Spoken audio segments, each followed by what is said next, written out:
इमाम अली का खुतबा नंबर 159। हम्द सिफ़ात बारी ताला।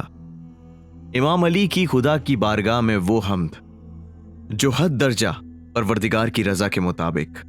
इमाम अली परवरदिगार की हम्द कुछ इस तरह करते हैं। शुरू परवरदिगार के नाम से जो बड़ा मेहरबान और निहायत रहम वाला है। इसका हुक्म हतमी और हिकमत आमेज है और इसकी रज़ा अमान और मेहरबान है। वो इल्म से फैसला करता है और हिल्म से माफ कर देता है।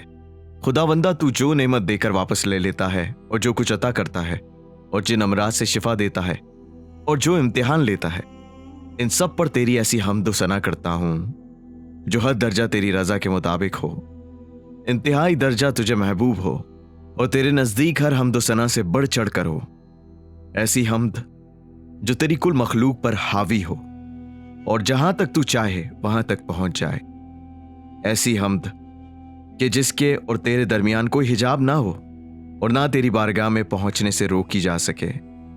वो हम्द के जिसका ना शुमार खत्म हुआ और ना सिलसिला तमाम हुआ।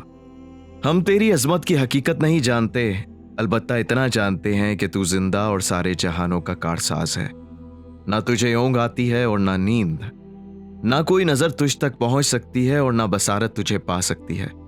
तूने नजरों का इदराक कर लिया है और उम्रों को शुमार कर लिया है और पेशानी के बालों को परों से मिलाकर गिरफ्त में ले लिया है। तेरी इस मखलूक की क्या हकीकत है जिसे हम देखते हैं और तेरी कुदरत नुमाइयों को देखकर ताज्जुब करते हैं और तेरी इस अजीम उल सल्तनत पर तेरी तौसीफ करते हैं।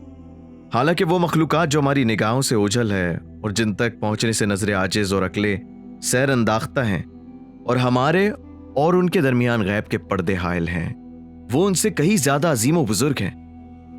जो शख्स अपने दिल को औहाम से निकाल कर गौर व फिक्र से काम ले और समझना चाहे कि खुदावंदा तूने अर्श को क्यों कर कायम किया है और रंग रंग की मखलूकात को क्यों कर पैदा किया है और क्यों कर आसमानों को फिजा में लटकाया है और किस तरह पानी की मौजों पर जमीन को बिछाया है, तो इसकी आंखें थक कर और अक्लें खस्ता होकर और कान हैरान होकर और फिक्र मगलूब होकर पलट आएंगे।